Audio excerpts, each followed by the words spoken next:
రాష్ట్రంలోని అన్ని యూనివర్సిటీలకు తక్షణమే పర్మనెంట్ వీసీలను నియమించాలని ఏబీవీపీ నాయకులు డిమాండ్ చేశారు. ఈ మేరకు శుక్రవారం ఉస్మానియా యూనివర్సిటీలో ర్యాలీ నిర్వహించారు. కాంగ్రెస్ హటావో, యూనివర్సిటీలు బచావో అంటూ పెద్ద ఎత్తున నినాదాలు చేశారు. అనంతరం సీఎం రేవంత్ రెడ్డి దిష్టిబొమ్మను దహనం చేశారు. దీంతో పోలీసులు ఏబీవీపీ నాయకులను అడ్డుకోవడంతో ఉద్రిక్తత వాతావరణం చోటు చేసుకుంది. ఈ సందర్భంగా ఏబీవీపీ నాయకులు మాట్లాడుతూ రాష్ట్ర బడ్జెట్లో విద్యారంగానికి కేవలం 7% నిధులు కేటాయించడం సిగ్గుచేటని, తక్షణమే రాష్ట్ర ప్రభుత్వం విద్యారంగానికి 30% నిధులు కేటాయించాలని కోరారు. అదేవిధంగా రాష్ట్రంలోని అన్ని యూనివర్సిటీలకు వీసీలను నియమించాలని రాష్ట్ర ప్రభుత్వాన్ని ఈ సందర్భంగా వారు డిమాండ్ చేశారు.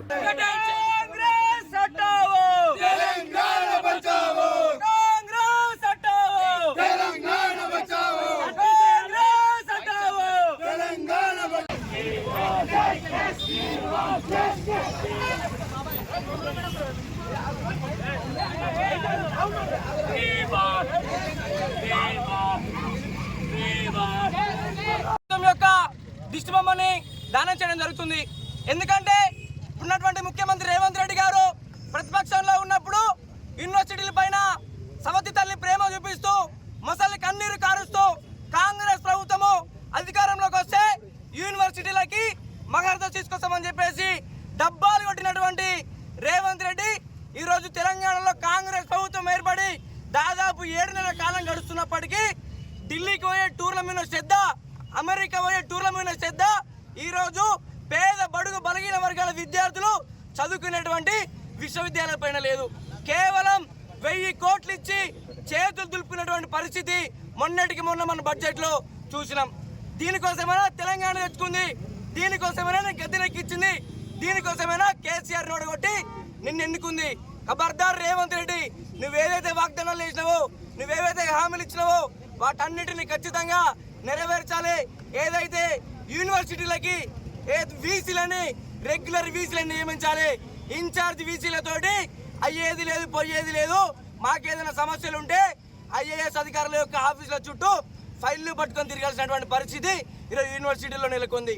అదేవిధంగా పరిషత్ ఆధ్వర్యంలో ఈరోజు ఆర్ట్స్ కాలేజ్ నుంచి ఈరోజు వీసీ బిల్డింగ్ దాకా పాదయాత్ర చేస్తున్నాము. ఈరోజు నిరసన తెలుపుతున్నాము.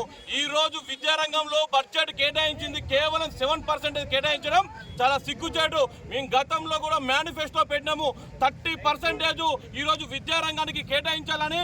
అదేవిధంగా తెలంగాణ రాష్ట్రంలో ఉన్న 15 విశ్వవిద్యాలయాలకు 1000 కోట్లు కేటాయించి ఈరోజు విద్యని, నాణ్యమైన విద్యను అందించాలి, ఇన్ఫ్రాస్ట్రక్చర్ అందించాలని చెప్పి అఖిల భారతీయ విద్యార్థి పరిషత్ ఆధ్వర్యంలో గత 10 ఏళ్లుగా చేస్తున్నటువంటి ఈ ప్రభుత్వాలు మారినా, ప్రజాప్రతినిధులు మారినా కానీ ఈరోజు విశ్వవిద్యాలయాలు అస్తిత్వాన్ని కోల్పోయే పరిస్థితి ఉంది. ఈరోజు తెలంగాణ రాష్ట్రంలో 11 యూనివర్సిటీలకు 2880 మంది ప్రొఫెసర్లు ఉంటే ఈరోజు 2044 మంది ప్రొఫెసర్లు ఖాళీ పోస్టులు ఉన్నాయి. ఈరోజు తెలంగాణ రాష్ట్రంలో ఈరోజు 82 పోస్టులు అధ్యాపక పోస్టులు 82% ఈరోజు ఖాళీగా ఉన్నా కానీ ఈరోజు ప్రభుత్వము మొత్తం నిద్రలో ఈరోజు నిద్రపోతుంది తప్ప ఈరోజు విద్య పైన ఎలాంటి నిర్ణయం తీసుకోకుండా ఎడ్యుకేషన్ మినిస్టర్ని పెట్టకుండా మొత్తం నిద్రలో ఉంది. ఈ ప్రభుత్వానికి చలనం వచ్చే వరకు ఏబీవీపీ పోరాడుతుంది. మేము అడిగేది విద్యార్థుల హక్కుల గురించి అడుగుతున్నాం. ఈరోజు ప్రతి ఒక్క విద్యార్థికి హెల్త్ కార్డు ఉండాలి. ఈ రోజు విశ్వవిద్యాలయాల అడ్మిషన్ పొందిన ప్రతి విద్యార్థికి హాస్టల్, మెరుగైన హాస్టల్ వసతి కల్పించాలి.